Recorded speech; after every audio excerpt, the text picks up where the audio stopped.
Good morning, everyone. On behalf of NASA Land Cover and Land Use Change Program, I welcome you all to the NASA Land Cover and Land Use Change in Central Asia webinar series. My name is Allison Thiem, and I will be moderating today's webinar. This is the second webinar in the 8-part series focused on land cover and land use change research in Central Asia, including several NASA LC-LUC projects. Before we begin today's webinar, I would like to go through a few housekeeping measures. Today's webinar will be recorded and it will be available online via our website. A question and answer session will be held after the presentation. If you have any questions for our speaker and panelists, please share them with me via the chat box in the lower right-hand side of your screen. We highly encourage your active participation throughout the session. In case of any technical difficulties, please use the chat window to directly interact with me. And please note that we'll have all participants on mute to avoid any background noise and interruptions. There is a wealth of information available at our website, lcluc.umd.edu, about our past and present projects, science team meetings, previous webinars, and a variety of land cover metadata generated through our projects, and we invite you to visit our website to know more about our program. Today's webinar features Dr. Alexander Prishchepov. Dr. Prishchepov is an associate professor in the Department of Geosciences and Natural Resource Management at the University of Copenhagen.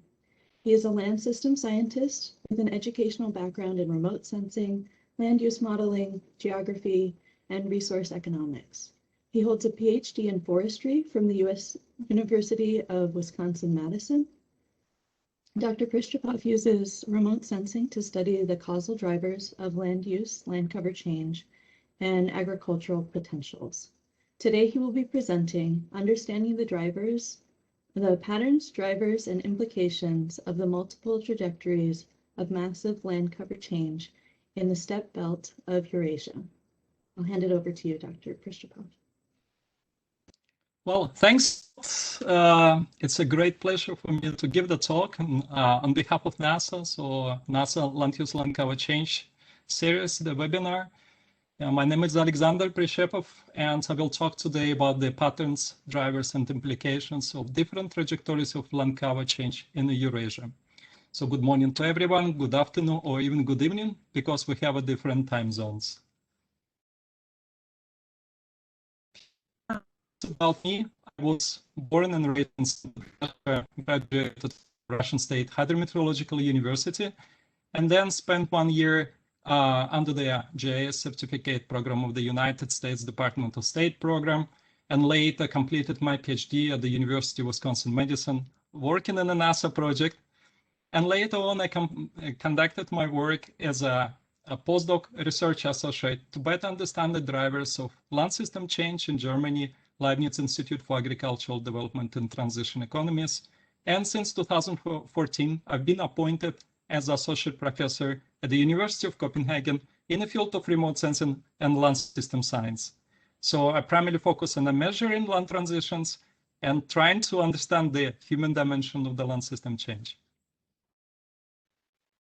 I would probably will be not so best to say it will be not very nice if I would not mention all those people who contributed to this work what I'm presenting today. Different institutions in different parts of the world, and primarily in North Eurasia.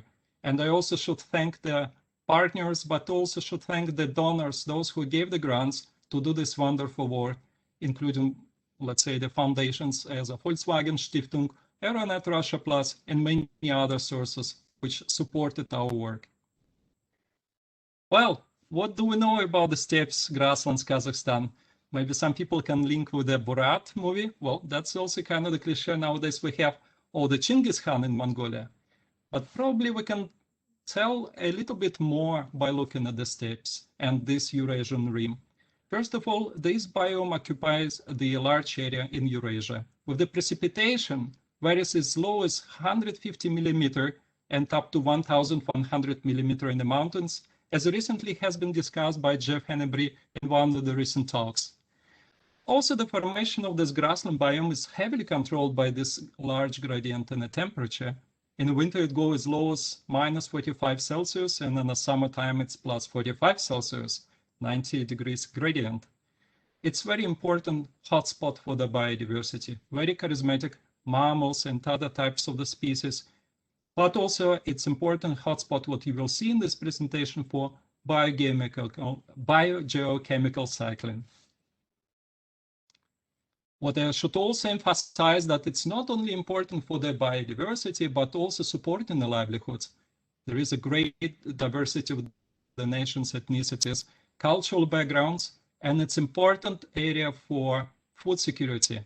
For instance, in Russia, 70 to 80% of the grain is produced in the region, and probably 90% in Kazakhstan.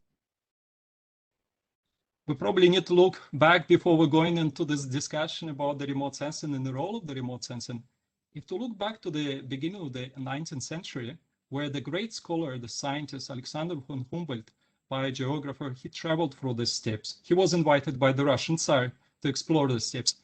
Probably he observed as a kind of the intermix of the grasslands, forest patches, lakes, with little human activity, except of the transhumans grazing. But by the end of the 19th century, this changed dramatically. First, it was a part of the great Russian migration. The same would happen to the States with the migration. But here, the Russian migration happened to the Siberia and the steppe belt. And many steppes, they were grasslands, they were gone, were converted to the croplands. What we can already see in some pictures or paintings of the famous artists such as Ayvazovsky and Terekhov, this transformed into the croplands with some intermix of the grasslands landscapes. Later on, during the Soviet time, the Soviet leaders also looked at the potential of the food security in the steppes, and during the Joseph Stalin transformation of nature program, they wanted to combat with the water deficiency. Remember about this gradient in precipitation down to 150 millimeter. So they constructed the wind shelter belts and constructed the ponds. Later, the General Secretary of the Communist Party, Nikita Khrushchev, he came with another idea of converting the steppes massively to the croplands. So just in 10 years, 45 million hectares of croplands, of the grasslands, they've been plowed up. So in order to alleviate the grain shortage in post-war Soviet Union and also for the regional development. What it turned out that this region converted and managed to produce 7% of the global wheat supply. Besides that, there have been other types of the land uses, such as oil and gas development since 1930s and other programs which really impacted the steppes. And recently, what also was nicely pointed by Volker Radeloff, in post-Soviet time, there have been massive cropland abandonment and also somewhat some recent recovery with the recultivation of some abandoned lands. So these programs, they resulted in a large disappearance of the steppes and conversion of the steppes into the anthroms. So if we look at the steppes with the land cover type of the perspective, this would represent probably the croplands with different degrees of the human footprint and population density. And the same with the grasslands. The grasslands also have a different types of the land use and also the human footprint. This is all we know, probably from the literature, but we would like to document these changes. And this is what has not been done so far in very great details. So thanks a lot for the remote sensing programs and programs such as the NASA and European Space Agency. They provide us with wonderful tools. They are data sets, satellite imagery going as far as back 1950s with the declassified Corona program. And then later we have this repetitive observations with the Lancet program, this entire Lancet legacy. Now we have the European Space Agency. They also come into this play. We're providing excellent information to reconstruct detailed time series. And the new advent, the new paradigm that we have very high resolution data from commercial satellites, where we can also look at some transformational changes. But what about the time before the remote sensing, satellite remote sensing? Probably we can somehow combine remote sensing observations with the ancillary data, such as the detailed topography surveys, agricultural censuses, and so on. In here, I would like to highlight how we can trace some changes by bringing just one field in the North Kazakhstan with the Corona satellite observations, Landsat and Worldview. So objective is my talk actually would be the few objectives. And the objective one is to show the suitability of the satellite imagery in combination with ancillary data, how we can reconstruct the trajectories of land cover change in Eurasian steppes, with the case studies in Russia and Kazakhstan, and primarily looking the North Kazakhstan and neighboring Orenburg province of Russia. With objective 2, we will see how we can reveal the implications of these documented changes on the soil organic carbon emissions across large region of Russia and Kazakhstan, and this is this dashed circle, objective 2. And with the objective 3, we'll try to assess, okay, if we know all these massive changes, what does this mean for the future land uses? What kind of the future land demands may appear? And with this, we will look in some case study on the Buryat Republic of Russia, which also has the grasslands and bordering with Mongolia. So objective 1, reconstruction of the Cropland dynamic of the Landsat and Sentinel imagery, even despite the subtle changes what we observed to the temperate regions of Russia and other parts of the world in land abandonment. Here we also observed that actually Landsat and Sentinel suit very well in modifying broad changes. And this map brings another in Kazakhstan in transformation of the croplands from 1990 and 2015. You see with this pinkish color that a lot of areas have been abandoned after the 1990 with some recovery. So in overall, we have maybe for about 28% of the croplands which are not cultivated since 1990, and this provides opportunity for the rewilding. So we can look at the opportunity for the grassland restoration and so forth. So that shows that, in fact, actually this data can be super suitable and super useful for such detailed reconstructions. Just a little bit moving to the left from North Kazakhstan, we have Orenburg province of Russia, and the red color depicts abandonment as well. So what we can learn that abandonment rates, they were pretty similar to Kazakhstan. So 30% of the croplands ceased to be cultivated and slowly returned back to the steppes. However, what we can learn from this work is that the types of the patches and stemming from the landscape ecology, they are quite different. So those steppes which were restored on abandoned lands, they presented large patches, but were not as productive in some other parts, for instance, of Orenburg province, more in the north, where very tiny, small parcelized areas were restored. So that also brings some kind of the quality of the type of the restoration. Perhaps it may somewhat also impact the biodiversity and some conservation planning. So that's also we can learn and use the satellite data for this type of the analysis. Well, we can monitor broad land cover changes such as the cropland abandonment and recovery, but what about other types of the land uses, and particularly with the subtle change, for instance, the decrease or increase of the grazing intensity? We may hypothesize that grasslands may be more used or more exhausted, with resulting in a degradation close to the settlements. But the pressure, livestock pressure, may decrease with some distance away from the settlements, some kind of the economy of scale. What we notice by bringing example of the Kazakhstan, that livestock density also decreased in livestock numbers after the collapse of the Soviet Union. And this is also documented by looking at very high resolution imagery where many livestock stations and infrastructure also decreased. So this also kind of a change in livestock pressure and grassland intensity use over the time. But also we have some natural gradient from the north to south, that more biomass is produced, kind of the grasslands are more productive more in the north than in the south. So we have another degree of the dimension in potential bringing the challenge to monitor these changes. So we use the Landsat data sets and start hypothesizing how we can attribute these changes and understand with some maybe indices.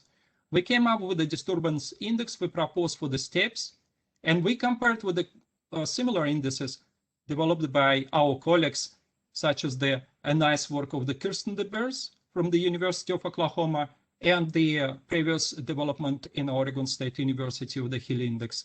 Well, the indexes, they perform quite well, but we realized that the index we proposed was a little bit better, let's put in such a way.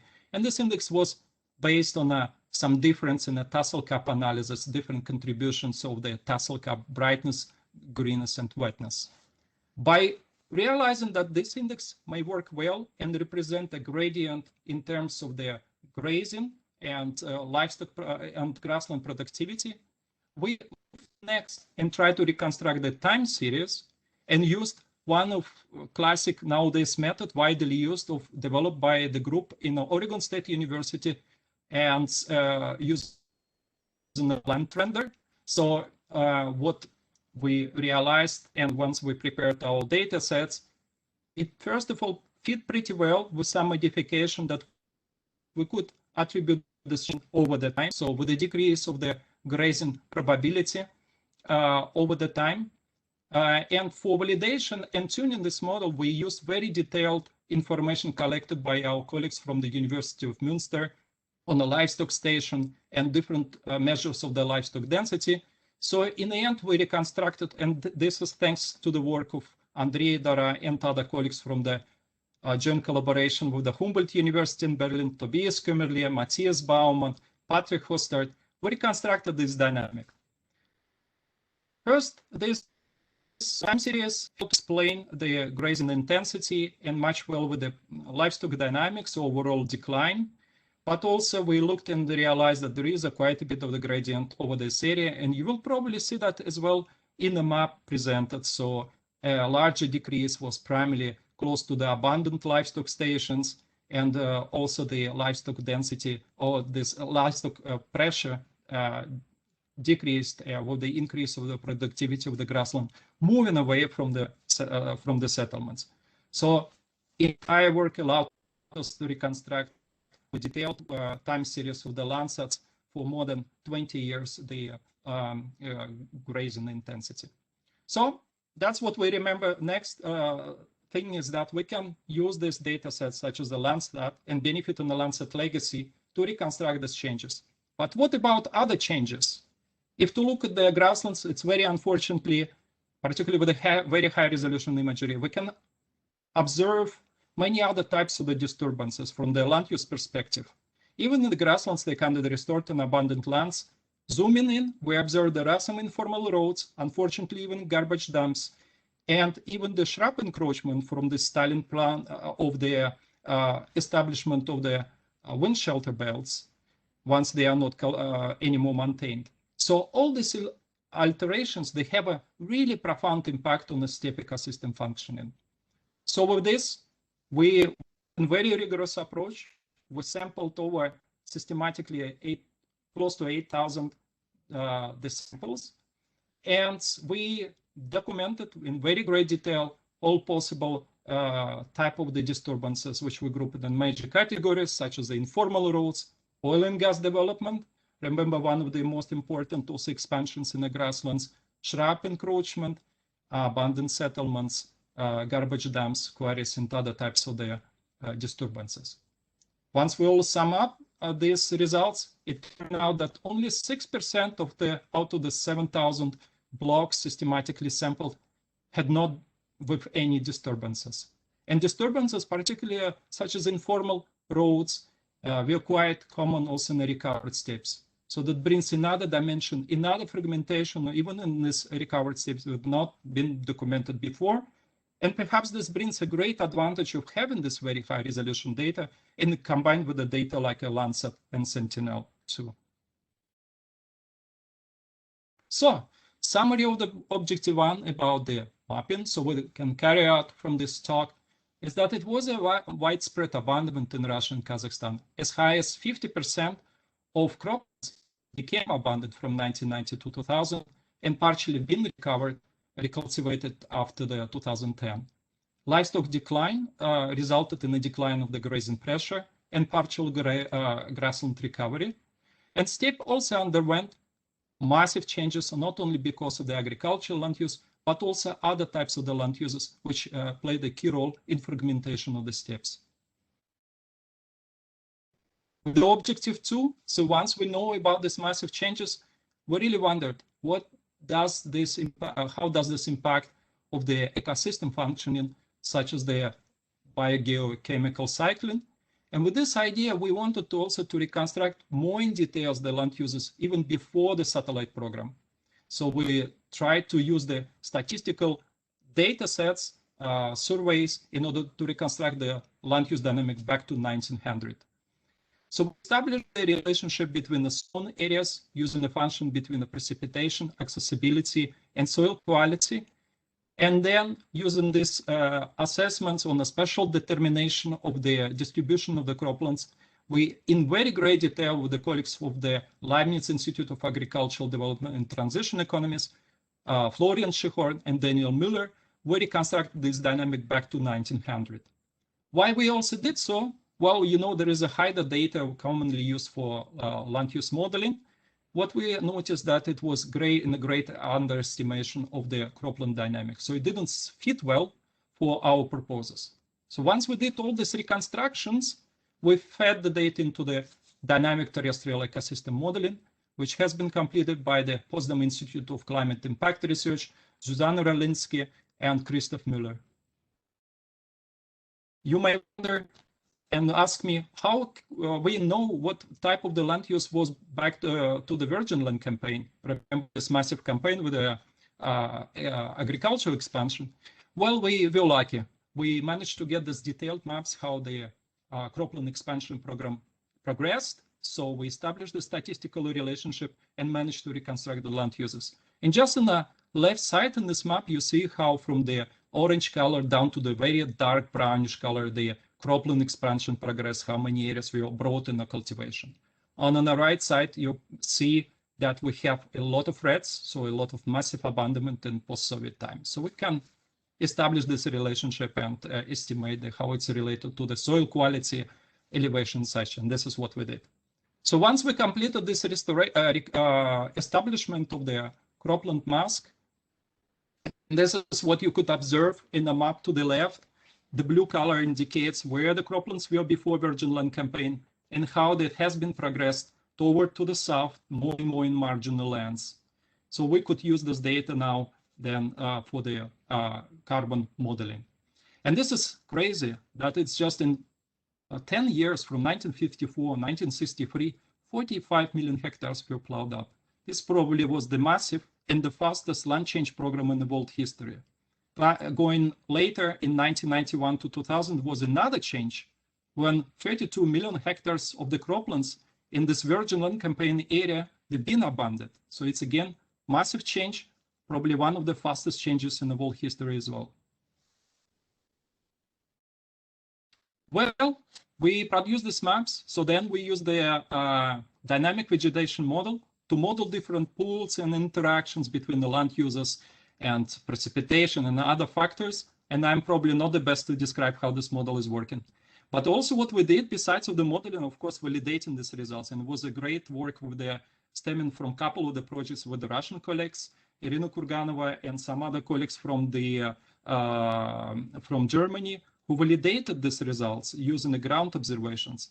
So we could also a little bit have a better confidence about these carbon pools and estimates. So it's our objective too to understand this impacts of these massive changes with this Virgin Land campaign, and before we managed to also reconstruct the carbon dynamic. And what we observed has been kind of the increase of the cropland kind of also contraction in World War II and carbon offsets, so carbon sequestration. But once the Virgin Land campaign started, it was the opposite process. 1.57 petagram of the carbon has been released to the atmosphere due to this campaign. And the gain, what probably we can attribute if the lands are not cultivated anymore, they start absorbing this carbon or storing the carbon, particularly in the steppes. And if you look what happened after the 1990 with this massive collapse of the Soviet Union and withdrawal of the croplands, only 0.5 of the petagram of the carbon has been stored in the soil and vegetation. So we can say that even this massive abandonment occurred, so far it didn't completely offset the carbon emission happened before during the Virgin Land campaign. We're a little bit becoming, would say, a bit fuzzy with the estimates if we move in the future, let's say after the 2060, there are a lot of great uncertainties about different climate change predictions and such. And this is also we try to attribute in some of our works.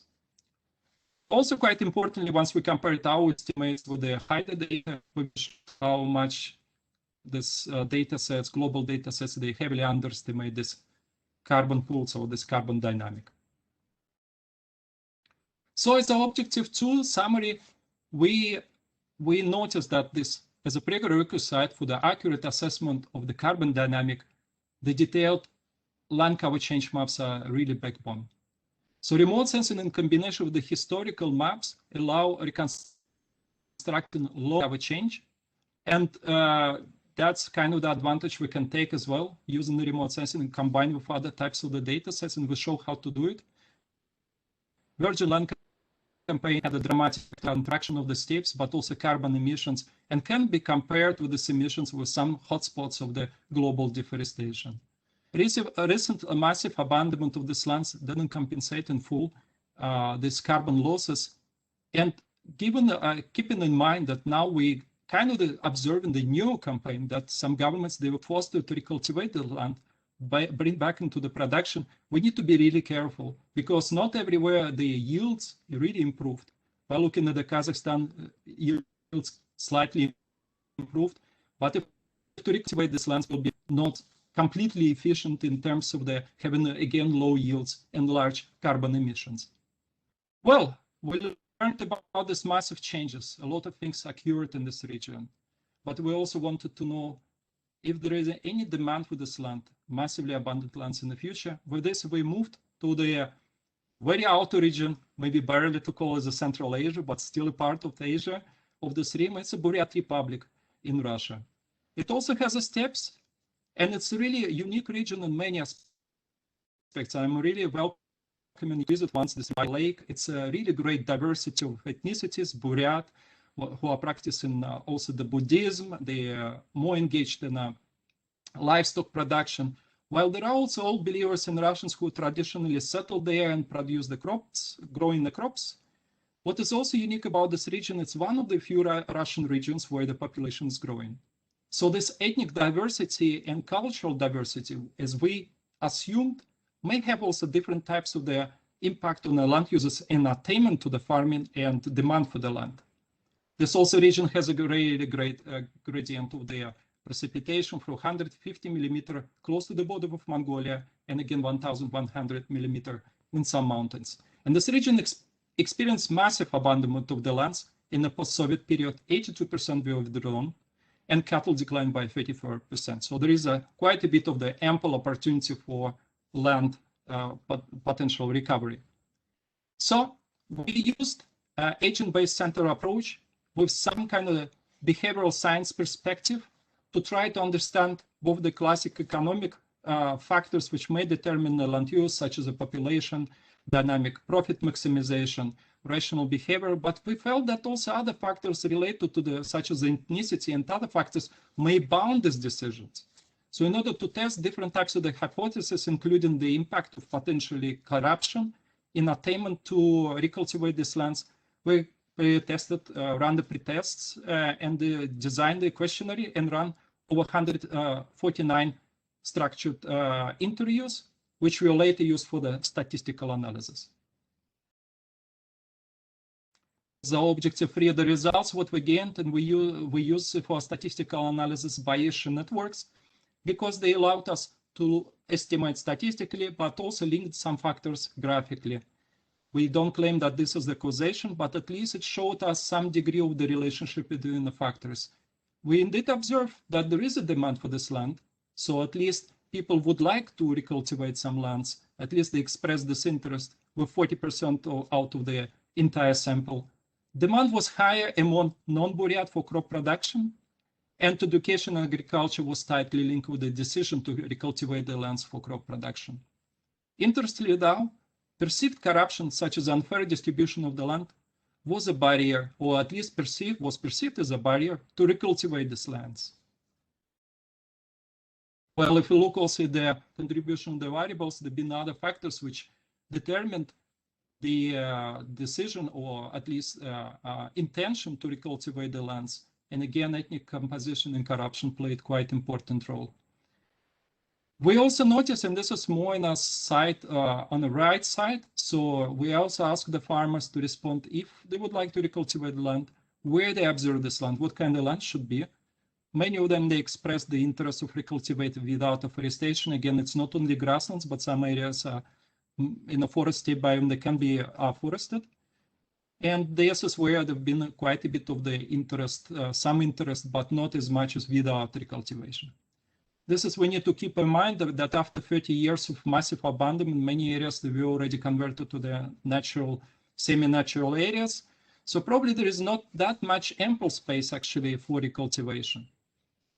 You may probably place a valid question. Well, this is just intention. This is not necessarily the action. And this opens the great opportunity to understand the nudges, to move the next and try to understand if this is the aim, to recultivate some of the lands in the future, what can be done in order to stimulate these decisions. As a summary of this talk, it's kind of to summarize what I was presenting today, what we observed from this talk and maybe carry out for our research. Steppes underwent unprecedented contraction and partial recovery during the 20th and 21st century. And multi-source remote sensing plays a really fundamental role. What you see that it's a massive areas, large areas needs to be monitored. They have a really fundamental role in revealing land cover change in Eurasian steppes. Both cropland expansion resulted what we also observed in a strong carbon footprint. And this is also we need to keep in mind if we study land use legacies, how does this impact this different geochemical cycling processes in the world. Even this maybe campaigns that took place long back in time. There is intention to reuse some of the abandoned lands. That's what also we noticed in Buryat Republic. However, the barriers such as the corruption, this is unfortunately very common among transition economies in Eurasia, should be removed. It's important to find the nudges if the action is to recultivate this land. So there is some intention or even the decision of the governments. However, and this is where I would like to emphasize, any recultivation should be really weighted up regarding massive opportunities for the biodiversity conservation and ecosystem services, but also we should include and consider the improvement of the livelihoods. With this, let me just spend a few seconds and to show some slides. You don't need to remember now and to write down, but maybe later to revisit recorded presentation. You can access some of the already published works and read a little bit more of this type of the studies. And I hope they will also engage your research as well and stimulate productive and fruitful discussion and cooperation. So that's another slide with some works conducted with the colleagues. And with this, let me proceed to this slide with my wonderful colleagues in different parts of Eurasia and also in the world, without whom this work would not happen. Do you see how it's also diverse in terms of their backgrounds and also the combination of the different visions? And I'm very happy that we have all strong colleagues also in the regions where we're working. So my big thanks to the collaborators, not only those pictures we have here. And with this, I would like to wrap up the presentation. Thank you, Rahmet, Spasiba, Mangatak, and Danke.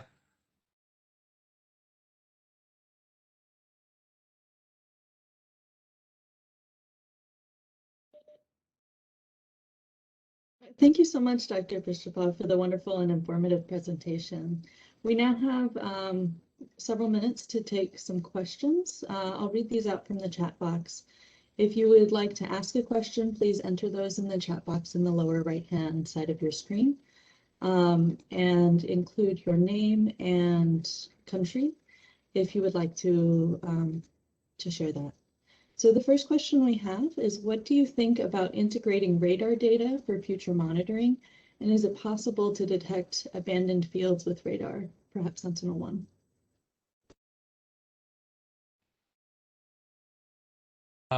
That's a really wonderful question. I primarily spoke about the optical data sets, but that doesn't exclude the role of the Sentinel data. And it may bring some kind of the additional advances, as you probably know, that it's a cloud free, but it also brings some additional challenges here, the pre-processing, what to consider as information, or to consider what is not information useful for change detection. I think it opens a really great opportunity to explore these products in combination. Just would like to mention we have some elaborations I was not showing before simply because of the time, to stay on a specific line and focus on a topic, because I can talk a lot about this. But I'm very happy to discuss in a post-presentation. But thanks a lot for this. Great. We have a question from Alicia Correa in Germany. Could you please explain in more detail the model used in Objective 2 and the uncertainty involved in the simulations? And we have a colleague together today, Susanna Rolinski from the Potsdam Institute of Climate Impact Research. She is the lead of this work, and I give the floor for her to respond to that. Thank you. Yeah, thank you for the question. My name is Susanna Rolinski, working at the Potsdam Institute for Climate Impact Research with a dynamic model named LPJML. So this is a model including the hydrological, the carbon, and the nitrogen cycle in one framework. And the simulations that we did for this work were done with a carbon-only version, so there's no nitrogen cycle within it, but it's computing the growth of the vegetation separated in different plant functional types at a daily scale. And then what you saw, the graph here, is a summary of the whole area, how the vegetation carbon develops. What we varied here is the outcome of different climate models. So we considered 3 different climate models that gave the input as temperature, precipitation, radiation, and what we need for 3 different climate scenarios, so emission scenarios. And that gave the uncertainty or the range of the results at the end of the century. And this also explains why the uncertainty is only so high at the end of the century and not nowadays, because the climate models agree for nowadays. I don't know if that's answering, but of course I can also provide some literature and other information if that's wanted or wished.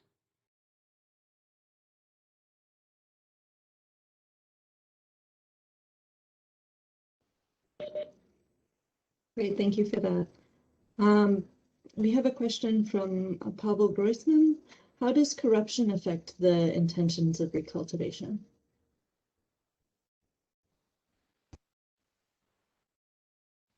Well, thanks a lot. That's really a nice question. And we had a really long discussion with the behavioral economists and on the topic of the corruption, because corruption has really, actually, we didn't, before we started doing the work, we didn't realize that how many dimensions corruption has.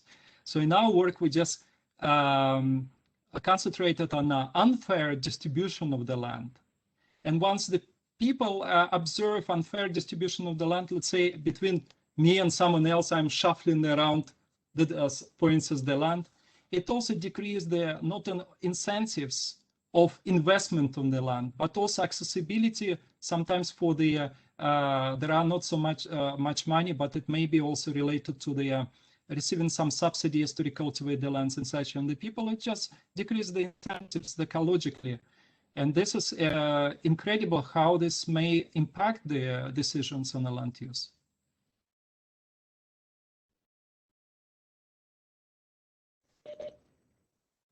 Thank you for that. We have a few other questions on recultivation. One is, if I understood your suggestion correctly, it was to encourage farmers to recultivate abandoned farmland. Could you comment a little more on the pros and cons of recultivation for different ecosystem services? That's a really fantastic question, and we have some discussion, always this debate that we need to weight up the use, and there is an agrocentric perspective that everything needs to be plowed up, and we probably don't want to go this way. It's also this discussion about land sparing, land sharing. I personally believe that it needs to be really carefully weighted because we have a great in play biodiversity and charismatic species such as once this all plowed up happened, for instance, in North Kazakhstan, Saiga moved to the frontier, to really marginal areas to survive. And we don't know still to which extent it impacts the, let's say, survival. Plus carbon, plus other effects, factors, they need to be all together used. And this actually opens a great research, not just to look in one individual factor, but try to combine. This is where we need the land system science coming into the play.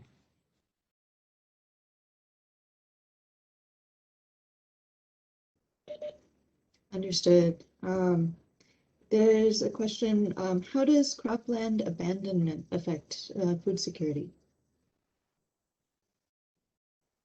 Wow, that's wonderful questions. And I attribute to the work, I really had the pleasure to work with the colleagues at YAMO, Leibniz Institute for Agricultural Development and Transition Economics, and some other colleagues.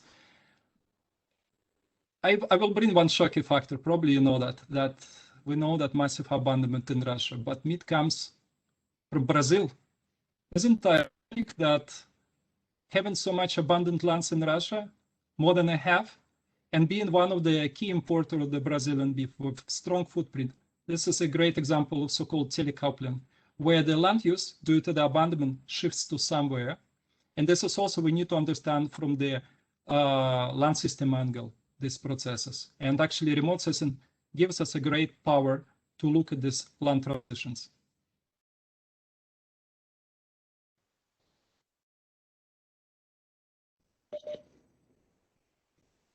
Gotcha. It looks like we have a couple questions related to fire. Was fire a factor included in the Steppe disturbance survey? And if not, why was it not included? I'm very thankful for this question. Fires, they really play an important role. I presented Anthropocene, so anthroms of the world, and at the same time, it's also global pyram. Once the people are not there, and this is also has been shown in a number of the works, and stay tuned, some new works will come soon. Yeah, that we continue working. I should also attribute to some works already done by the colleagues from Andrey, Dara. He is here. He can also easily answer in this question. Maybe actually I can give him also to pass the ball about the role of the fires, that he's on the panel. That will be better. Thank you, Sasha. So actually, the fire regime changes were quite interesting in the area because there were multiple factors that played a role there.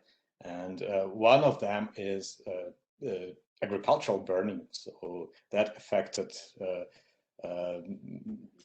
fire regimes a lot. And they started surprisingly in the late 90s, I would say, and probably due to the lack of control from the government, although as I know, they were always banned in the area. And then they have declined in the late 2000s, I would say. And another one is, fires play a role of so-called pyrrhic herbivory. So the more grazers, natural or just cattle, appear in steppes, the less fire is happening there, and that's probably due to less litter accumulation, dry matter accumulation. But on the other hand, so the fires could start due to the negligence of, for example, people who are leading their herds. And so basically the fires increased in the mid-90s or late 90s and the beginning of 2000s, and then they have declined a little bit in the area. Yeah, just something to add. First, to introduce Andrey. Andrey did a wonderful PhD also mapping the and reconstructing the fire dynamic in North Kazakhstan with the Landsat data. So he's also a little bit, I would say, a fire expert, but also did the PhD on this region. And he is from this region, so he has his deep insights, what is going there as well. Thank you, Sasha.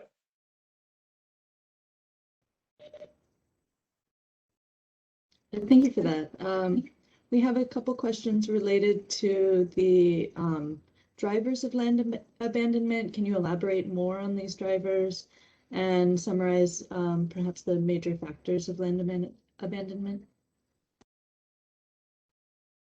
Well, it's really interesting the question. It's if I would be in the beginning of my PhD, which I did with Volker, Radeloff in Wisconsin medicine, I would say that's the easiest story, profit maximization. Now, after some time, I'm not sure that it's so easy to answer because the patterns of abandonment, they are so diverse. It's first of all global land change process. And if we look at this region, even in this region, the drivers are quite diverse. So they all come from the concept of the underlying causes, economy, technological changes, policies, yeah, the absences of the policies or not, behavioral characteristics, individual decision-making, predisposing biophysical site conditions. So all this in a different interplays may cause the abandonment. So we need to look, if we want to understand the entire process, driving abandonment, we need to look at the different angles, different levels. We need to combine maybe a bottom-up and top-down approaches. We need to talk to the farmers. We need to talk to the decision makers. And actually, not only using in the past, I was always strongly relying on econometric techniques, but also using social science methods in order to reconstruct the storylines and to consider different factors. So it's a really interesting field by itself. Again, if someone is moving to that, I'm just applauding and recommend to dig into these topics as well. Good to hear. This is a sort of related question on land abandonment. When abandoned lands are to be reclaimed, do potential investors get any structural or structured political support from the state? It's a really wonderful question. And we have here today, specifically concentrated just on two countries, large enough, Russia and Kazakhstan. And there's been quite a bit of the work of the social scientists in Europe and other parts of the world where they look about the land grabbing and those players who are engaged into this, like a large agro-holdings, structural enterprises, and what is the role of the political linkage. So I would say it's also a complex question, and there is a somewhat support. And also there are some very small subsidies we cannot compare with the large subsidies in the European Union. So obviously those enterprises and companies which have a cash in hands and have some connections, probably a little bit better off than others. But this actually asks and recalls for additional research. And again, it's good that if we have social scientists and political scientists who look at these topics as well, plus agriculture economists.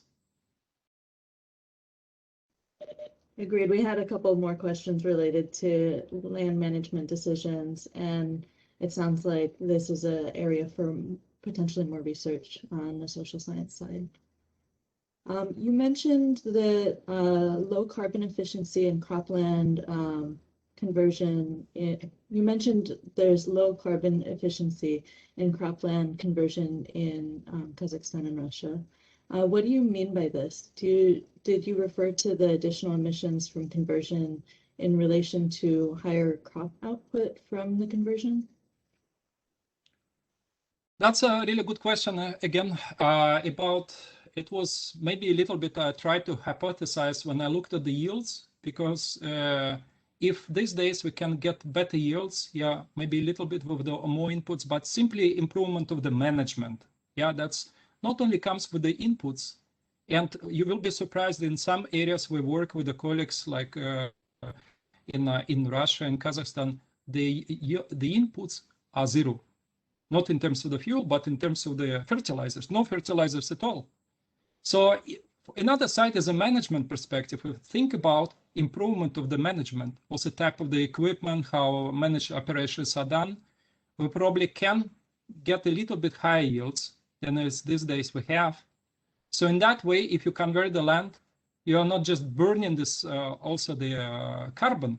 And this is what primarily happened during the Khrushchev campaign, Virgin Land campaign, where the steppes were plowed up with very little inputs, very little protection, and what is the result? They've been heavily depleted. So this is maybe this type of the argument and argumentation to try to avoid this situation, to encourage better management of the land if the decision has been done in order to recultivate these lands. Thank you for that. It looks like we have a couple questions related to land cover and land use change. Is woody plant encroachment mainly driven by shelter belt programs or by other factors, perhaps changes in temperature, precipitation, or other management practices? And are these changes site dependent or are there broader trends? It sounds like a good topic for a PhD at least. Yeah, we just made the first snapshot, and for also the it brings a really nice discussion exactly what actually controls for. Well, statistically, we found a statistical relationship with the establishment of these tree belts. And we looked at this very wonderful region in Russia, this Orenburg region. And also there is some protected areas with the forest, like a Buzolok reserve. So they kind of give the opportunity for seed dispersal. First of all, how long this all savanna-like environment will stay, we don't know, because maybe it will stay for a decade and then the species will die off because they are not kind of designed or drought prone. That's one factor. But also at the same time, if to look maybe at the larger perspective, it brings interest in research, okay, how much precipitation controls these processes. I should admit we didn't look at that and it was not our purpose of the work, but I'm very happy that it brings really a good room for thought and for the potential research.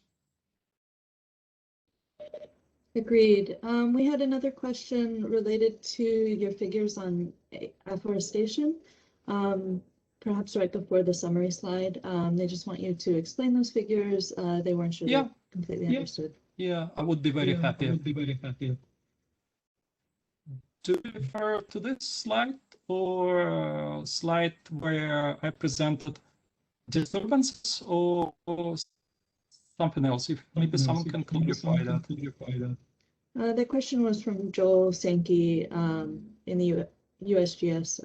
So if you want to chime in on which figures you wanted a further explanation from, that would be appreciated. Just drop that in the chat. We can move on to a slightly different question. This one's from Jessica McCarthy in the US. When the community members noted corruption as a limiting factor for development or redevelopment, did your team get any sense of frustration or perhaps solutions from the people living there? Jessica, thanks a lot. It's also one of the collaborators, actually a fire scientist, prominent fire scientist. Once we discuss about corruption, frustration, again, there are different levels of the corruptions, what we learned. And let me try to repeat one more question that I lost a little bit there. If Alison, if you could help me to repeat the question. No problem. When there was corruption noted by the community members as a limiting factor for development and redevelopment, did your team get any sense of frustration or perhaps potential solutions from those community members?